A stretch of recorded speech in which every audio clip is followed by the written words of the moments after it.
Here are the 5 areas to a successful VA onboarding. Over the years, I've onboarded so many virtual assistants that I've worked on improving that onboarding experience.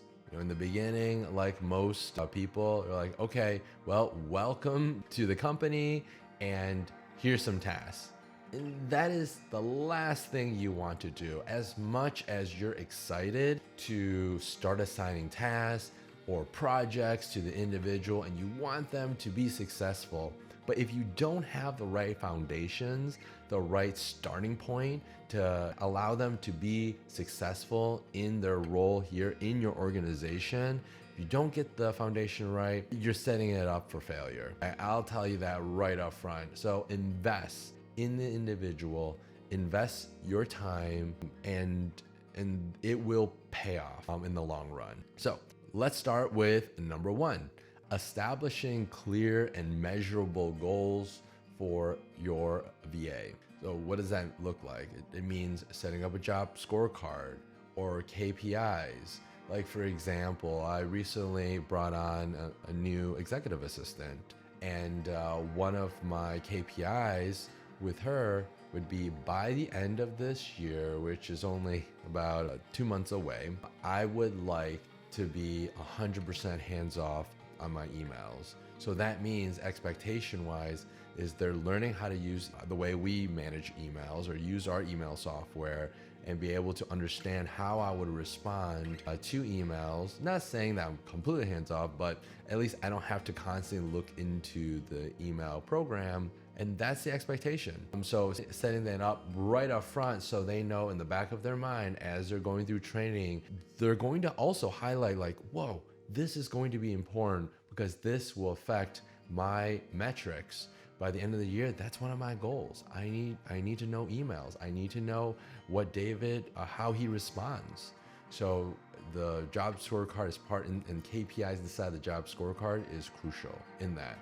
If you are not clear about it and it is very vague, very gray, then it will be a struggle for you, and it will definitely be a struggle for your VA. So take a bit of time and think about what's important to you and what is your KPIs. And you definitely want to write it down, because after you write it down, you look at it and say, is this something, if you just started a new job, is this something that's realistic within a time frame, within the type of task that's required and the skills necessary to achieve that, all right? So number 2, communication methods. Well, you have all these different tools and technology out there.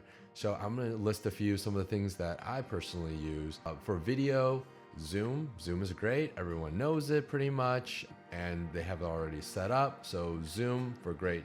And I try to keep the video webcam on, so that way this is the best way of communication other than in person, right? With the webcam on, with good audio, a good internet connection, Zoom. Then you have messaging. We use Slack. So Slack is a simple messaging software. It's similar to Microsoft Teams. There's a lot of other tools out there like Facebook messaging, but Slack on the professional world, it's a lot easier to use. And here's a pro tip.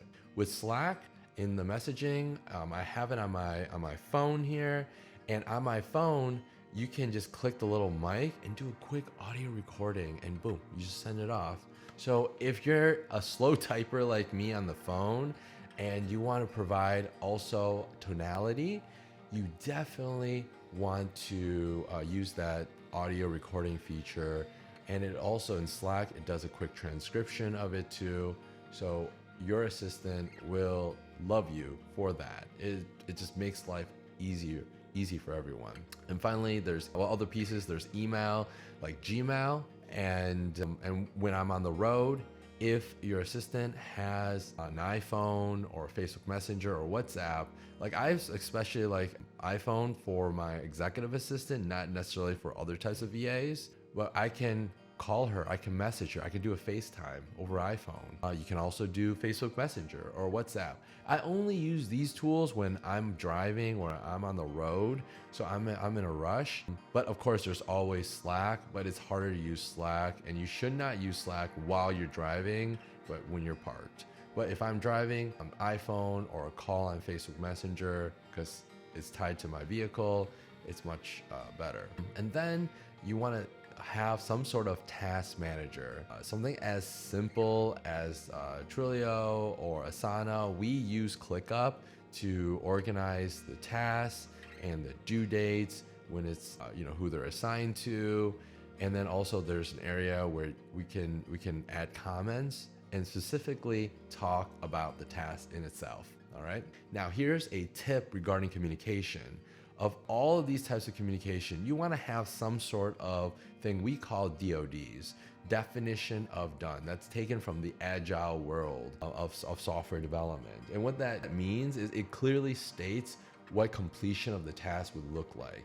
So for example, for my EA, I would ask, hey, manage my inbox. Well, if I stop there, she wouldn't know, like, okay, she will have her own expectations based on her own experience and training from previous work, that managing inbox may look like this for her, but you have your own way, right? So I have my own expectations of managing an inbox and what that looks like. So in my DOD, I basically provide 3 simple bullets. It would say, Dave does not need to review emails anymore. All emails are properly archived, labeled as follow-up, or awaiting or read through, and then check it every hour. So that is the DOD for this particular task. So if you start getting into the habit of doing that, as a matter of fact, it applies not only to the business side, but imagine, I wish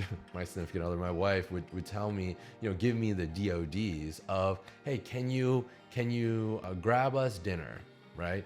Well, what does that look like? Well, the dinner, I would like, dinner for 5 people, and it's Mexican, and we want this, and this, right? It's clearly defined as possible.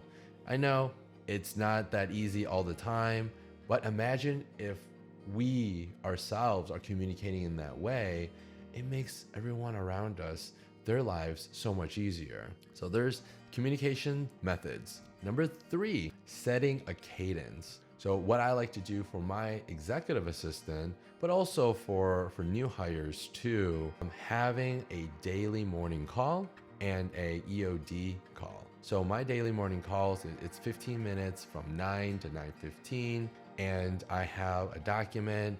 We go through some of the things that are completed, to-do lists, bottlenecks, and suggestions from the individual. And so they have that document open throughout the day, and they're updating it. And then at the end of the day, we can go over it and see where where the questions are, the bottlenecks, what they were able to accomplish. So it holds everyone accountable, holds the individual accountable. Everything is clear. There's no surprises, and it's actually less stressful this way for everyone. And over time, it just takes 15 minutes. That's all. And then another cadence is a one-on-one. I usually like to do them bi-weekly. You can do them weekly. I don't suggest too long. Once a month may be a little too long, because with one-on-ones, you want to provide, collect their experience and their feedback. And keep in mind, yes, you're doing one daily and EODs. So the one-on-ones are good after those have been phased out. So unless it's like an executive assistant, but for other types of VAs, you don't need to do a daily one. You can, after maybe 2-3 weeks, then you can slowly remove them and then start doing one-on-ones, which are either weekly or bi-weekly. And in those one-on-ones, you're asking, it could be something like how they're doing, how's their family doing, how their pets are doing, and any exciting activities. So a little bit personal, and then you can go into how they're doing in work. And the next step is how are they, any struggles and bottlenecks similar to the daily ones. and then also suggestions. And then what I like to throw in every so often is their career trajectory. Like, where do they want to go? Are they happy doing what they're doing? Is there something else that looks interesting working in the organization? Because most important, especially for me, is that why put someone in a role that they're not happy with? And especially if there's something else that they're interested in, why not make that an opportunity for them to develop and grow and take ownership in that area? So that's why one-on-ones are important. Now, number 4, the general getting started checklist. Now, over the years, our checklists have gotten longer and longer and longer. Now we're to the point where it's broken out into 10 days. And starting with day 1, it's just welcoming them to the organization, meeting the team, getting set up, and most importantly, like communication, how communication works. And then so I'll give you a really quick rundown of what day 1 looks like. Meeting the HR team, that means signing contracts and benefits, meeting your buddy. So we assign a buddy, a peer to lean on to answer any questions. Meeting your report or mentor. So the person that they'll be helping and supporting. And then meeting the president. So once all the meetings are out of the way, and sometimes in between, we get the technical setups, like getting their email set up, getting the password manager, the Slack, the ClickUp, and etc. Bookmarking the important links. And then finally, at the end of the day, as part of the EOD, these are some of the questions that we ask, like, how did your day go? What was it what you expected? How does it compare to the previous work that you've done, previous companies and organizations you worked at? What did you like? And what didn't you like? What do you think we can improve on? And how can we help you do your best work? So these are the same questions at the end of the day we ask every single day until we phase out the EOD pieces.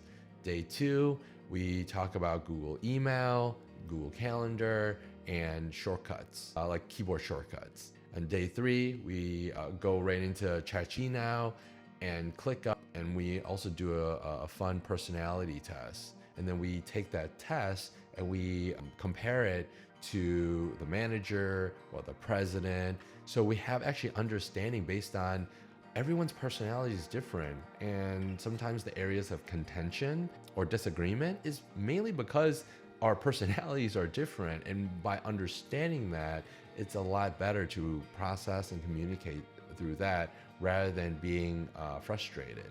And then day 4 and through 10 is really more role specific based on the VA role. So for example, my executive assistant would be shadowing me in different meetings and helping type in meeting notes and stuff like that. So day 4 through 10 are very role specific. And lastly, 5 would be being patient and providing details. Remember when you first started your first job, or when you first started your business, and all the things that you had to learn, and all the steps that you had to take, and all the skills and experiences you've acquired through these years. You cannot expect the new hire to be up at your level, at your speed immediately.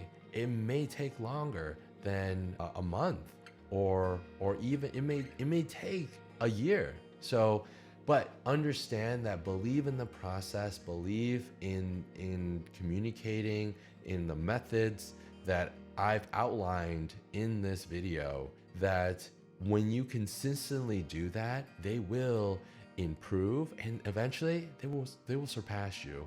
Because here's the reality of things, is that you're doing all these other things. Well, you've hired an individual that's a specialist. They have a unique skill set, and they're honing their skill set and gaining experience in this one particular area. They will surpass you. And that's great. And that's the goal here. And putting your mindset as a coach, as a mentor, trying to help the individual as much as possible in seeing their success, and so they can do their best work. And whenever you're in doubt or they're confused or they're not sure, right? Provide more details. It's as simple as that. If they're not sure what to do or you're like not sure if they understand, then literally go in and break it down step by step. And I know what you're thinking. Well, I just hired this person. I expect them to know this stuff. I expect them to know this right away. Well, not everyone can, don't expect them to perform miracles, right? Whenever in doubt, provide so much information, but not just general information. I'm talking step-by-step breakdowns. That's why, and I'll have it in a different video, SOPs, standard operating procedures, but step-by-step details of how you would do things. Go take it a step further, create the video, actually do it yourself a few times.